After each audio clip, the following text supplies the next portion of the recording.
जय Balaji viewers, locking में आपका स्वागत है। तो आज हम बात करेंगे नाग पंचमी जो हम कल मना रहे हैं, दैट इज 9 अगस्त 2024।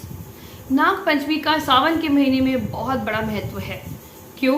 क्योंकि आपने देखा है ना, शिव जी के जो गले में जो सांप है उनका नाम है वासुकी। वासुकी जो थे वो शिव के बहुत बड़े भक्त थे। उन्होंने कई साल शिव की साधना करी थी। और जो नागलोक था वो कहते हैं कैलाश पर्वत जैसे हिमालय वहाँ पर सब नाग वास करते थे। कहते हैं जब समुद्र मंथन हुआ, समुद्र मंथन के दौरान जब विष निकला तो कुछ विष का हिस्सा हमारे महादेव ने पिया और कुछ उनकी सहायता करने के लिए जो वासुकी थे उन्होंने भी ग्रहण किया। इससे भगवान शिव बहुत प्रसन्न हुए और उनको आशीर्वाद दिया और उनको नागलोक का राजा बना दिया और बाद में उनको ये भी आशीर्वाद दिया कि मैं आपको अपने गले में ग्रहण करूँगा। तो इसका मतलब हो गया कि कहीं ना कहीं सांप, दैट इज जिसको हम एक बहुत अच्छी आई वुड से दृष्टि से नहीं देखते हैं, उसको भी भगवान शिव ने अपनाया है। आपने हमारे जितने भी सनातनी हमारे भगवान होंगे, हमारे श्री राम होंगे, आपने कथा में देखोगे उन्होंने वानर सेना की सहायता करी, शबरी के बेर खाए।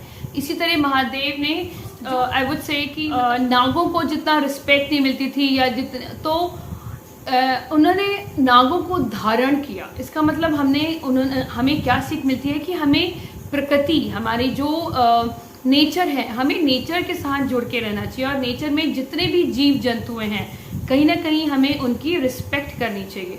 कहीं ना कहीं हमें उनको भी एक जीव की तरह ही हमें उन्हें ट्रीट करना चाहिए बिफोर गिविंग देम पेन। उन्हें कोई हम किसी तरीके से हम उन्हें प्रताड़ना ना करें या उन्हें बहुत हम तुच्छ ना माने। तो क्या है हमारे महादेव ने, वो यही दर्शाता है कि जो नाग है जिनको लोग जिनसे डरते थे या जिनसे घृणा करते थे, उन्हें शिव ने अपने गले में, अपने गले की माला की तरह वो पहनते हैं।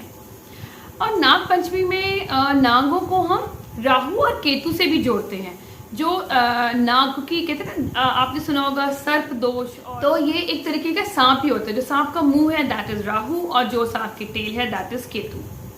तो कहते हैं इस दिन अगर हम अपने राहु केतु हमारे बहुत मेलिफिक कंडीशन में हैं और हमें समझ नहीं आ रहा और कहीं ना कहीं हमारे लाइफ, हमारी पर्सनालिटी में बहुत ज़्यादा इन्होंने इफेक्ट किया है, तो हम इस दिन स्पेशली इनकी पूजा करते हैं, नाग देवताओं की। और स्पेशली लोगों ने कई मंदिरों में जाके बड़ी बड़ी पूजाएं की होती हैं। और तो इस दिन दान का भी बहुत बड़ा महत्व है। आप ऑब्वियसली आप भगवान शिव की प्रार्थना करें, उनका अभिषेक करें, रुद्र अभिषेक कई लोग करते हैं, कई लोग नॉर्मल जल भी चढ़ाते हैं। क्योंकि शिव के लिए सबसे प्रिय चीज़ क्या है? शिव आपके बेलपत्र से या आपके दही दूध से नहीं प्रसन्न होते, शिव भाव से प्रसन्न होते हैं। आप किस भाव से, अगर आप एक प्लेन वाटर एक स्वच्छ जल भी अपने बहुत ही अच्छे भाव से अगर आप अर्पित करते हैं, आप उनका जल अभिषेक भी करते हैं, तो भी भगवान आपसे प्रसन्न होते हैं। और नाग पंचमी के दिन हमें राहु केतु के लिए हमें कुछ रेमेडीज होती हैं। अगर आप बहुत बड़े बड़े यज्ञ या बहुत बड़े बड़े पूजा नहीं कर सकते, तो आप सबसे सिंपल चीज़ है, सबसे बड़ी बात है, आप सुबह उठ के स्नान करके एक अच्छे मन से, स्वच्छ मन से शिव जी की जल अभिषेक करें। अदरवाइज अगर आपने वैसे अभिषेक करना है तो आप इस दिन दूध, गाय का दूध, जल, गुलाब जल, दही, घी, इन सब से चीनी, थोड़ी सी चीनी, शक्कर डाल सकते हैं। इन सब को मिलाकर आप उनका जल अभिषेक करें। फिर आप स्वच्छ पानी से उसे क्लीन करें। बट आप देखेंगे कि इस टाइम पे इतनी भीड़ होती है तो कई बार हमें चांस नहीं मिल पाता है ना। और हमें एक चीज़ मैंने और नोट करी है कि लोग क्या करते हैं, पूरी मंदिर में जगह घेर के बैठ जाते हैं और बहुत लंबी पूजा करते हैं। ठीक है, आप करिए, आप भगवान शिव को प्रसन्न करिए। बट मुझे भी कई बार लगता है कि कई लोग कई लोगों के ऑफिसेज होते हैं, बच्चों के स्कूल्स होते हैं, तो आप उनको भी रिस्पेक्ट करना चाहिए। आपको पूजा करनी है आप करिए, बट जो कोई अगर किसी को जल्दी है तो आप उसको भी पूजा करने दें। क्योंकि आप किस भाव से पूजा कर रहे हैं, आप प्लीज़, ये बहुत इंपॉर्टेंट है हमारे लिए। वो भाव इंपॉर्टेंट है, रेदर देन आप बेलपत्र चढ़ाएं, आप देसी घी चढ़ाएं, कुछ भी चढ़ाएं या ना भी चढ़ाएं, अगर आप भाव से पूजा करेंगे तो वो पूजा आपकी फलित होती है। और इस दिन आप भगवान से मांगे नहीं, डोंट एक्सपेक्ट एनीथिंग, सिर्फ एक भक्ति भाव दें, ग्रैटिट्यूड दें भगवान को कि भगवान आपने जैसा भी मेरा जीवन दिया है, जैसी भी मतलब बहुत सी चीज़ें हैं हमारी लाइफ में जिनको हम वैल्यू नहीं करते, हमारी फैमिली, हमारे बच्चे, हमारे घर, मतलब there are so many things हम जिनको वैल्यू नहीं करते, आप उन्हें उन सब के लिए उन्हें ग्रैटिट्यूड दें रेदर देन आस्किंग मोर। ठीक है। और सबसे बड़ी बात है, राहु केतु क्या है? Rahu is all about future, आपका ऑब्सेशन है, आप किस चीज़ के लिए आपको जुनून है, वो चीज़ राहु बताते हैं जिस घर में बैठे होते हैं, ये बहुत इंपॉर्टेंट है। और केतु मतलब आपने क्या एक्सपीरियंस किया है और ऐसी क्या चीज़ें हैं जो आप पिछले आपके जो पुराने आपके जो भी जन्म हुए हैं आपने उन चीज़ों को भोगा हुआ है, तो वो वाला घर में केतु बैठा होता है कि वहाँ पर आप डिटैच रहते हो क्योंकि आपने वो चीज़ ऑलरेडी एक्सपीरियंस कर। तो राहु केतु को बैलेंस करने के लिए होता क्या है, हम या तो बहुत फ्यूचरिस्टिक होते हैं, हम आगे की तरफ बहुत सोचते हैं, उसी में टेंशन लेते हैं कि मेरा क्या होगा, मेरी जॉब सही चलेगी, मेरा बिजनेस चलेगा, मेरे रिलेशन बेटर रहेगा, मेरे गोल अचीव होंगे नहीं होंगे, मतलब आप कहीं ना कहीं आप अपने लाइफ में बहुत ज़्यादा एंग्जाइटी में रहते हैं, क्लैरिटी में नहीं रहते। और केतु इज़ ऑल अबाउट हमारा पास्ट।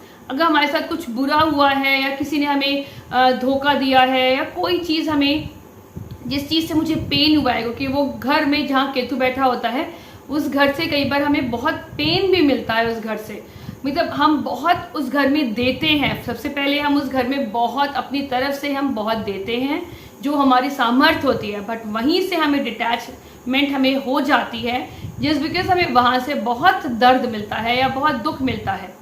ठीक है ना, तो वो चीज़ हमारा पास्ट एक्सपीरियंस हो गया। तो कहीं ना कहीं जब केतु बहुत एक्टिव होगा तो आप पास्ट में बहुत ज़्यादा रहेंगे कि मेरे साथ ये अच्छा नहीं हुआ, मेरे साथ वो अच्छा नहीं हुआ। तो मीन्स कहीं ना कहीं या तो आप फ्यूचर में रहे या आप पास्ट में रहे। आप आज जो मेरे साथ होएगा वही वही बताएगा मेरा फ्यूचर, दैट इज मेरा कल। तो आप सबसे बड़ी रेमेडी है रिमेन इन योर प्रेजेंट, हमें अपने वर्तमान से जुड़ के रहना चाहिए, that is the best remedy. और ये आप हो सकता है मैनिफेस्ट करें कि I will be in my present, मैं अपने प्रेजेंट को ही मैं अपने प्रेजेंट में ही रहूँगा, अपने प्रेजेंट को ही एक्सेप्ट करता हूँ। ठीक है ना।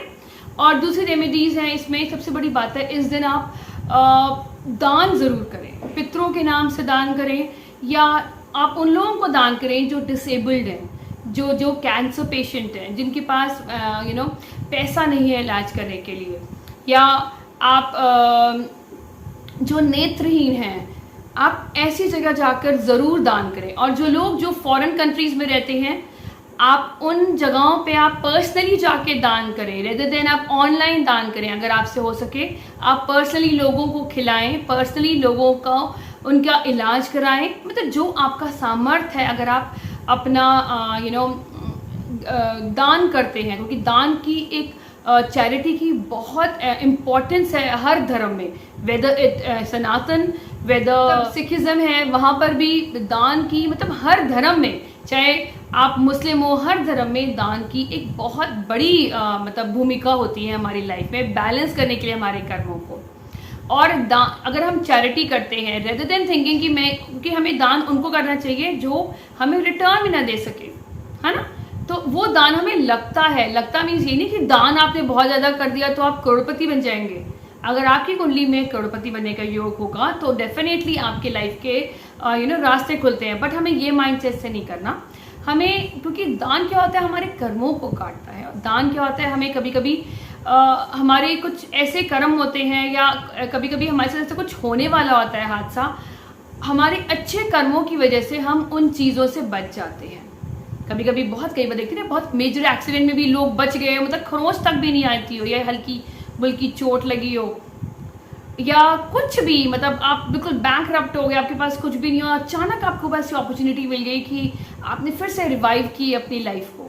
या कई बार ऐसे देखते हैं कि कोई आपसे मतलब नफरत करता है और आपको नेगेटिव आपके लिए सोचता है और हमेशा कुछ ना कुछ नेगेटिव से नेगेटिव करता है, और फिर भी कई बार आपको वो इस नेगेटिव एनर्जीज, नेगेटिव चीज़ों का इफेक्ट नहीं होता। क्यों? क्योंकि कहीं ना कहीं आपने इस जन्म में आपने अच्छे कर्म आपने करे हैं, आपने उन लोगों का सहारा बना है जो ज़िंदगी में किसी मतलब जो ज़िंदगी में इतने सक्षम नहीं है अपनी ज़िंदगी में बहुत सी चीज़ें करने के लिए जो हम सक्षम हैं, तो आप जितने भी डिसेबल्ड हैं, नेत्रहीन हैं, आप कैंसर पेशेंट हैं, आप उन लोगों को दान करें, उन लोगों की आप फिनेंशियली हेल्प कर सकते हैं। अगर आप वहाँ जाकर आप उनकी वैसी आप सेवा कर सकते हैं, विच इज़ गुड। तो और आप पितरों के लिए भी ज़रूर निकालें, पितरों के लिए भी आप ब्राह्मणों को दान करें। मतलब जैसे आप कुछ भी मतलब खाने की चीज़ पितरों के नाम से भी निकाल सकते हैं, क्योंकि ये हमारा पितृ बताते हैं। राहु और केतु हमारे पितरों को डोनेट करते हैं। अगर हमारा पितृ दोष है उसमें भी हमें दान दक्षिणा करनी पड़ती है। तो आई होप ये वीडियो आपके लिए हेल्पफुल होगा, और अगर कोई कमेंट है आपके पास तो आप ज़रूर बताएं। और ये आपको वीडियो पसंद आता है तो इसे सब्सक्राइब करें, चैनल को अलौकिक को शेयर करें। जय Balaji, stay blessed, thank you so much.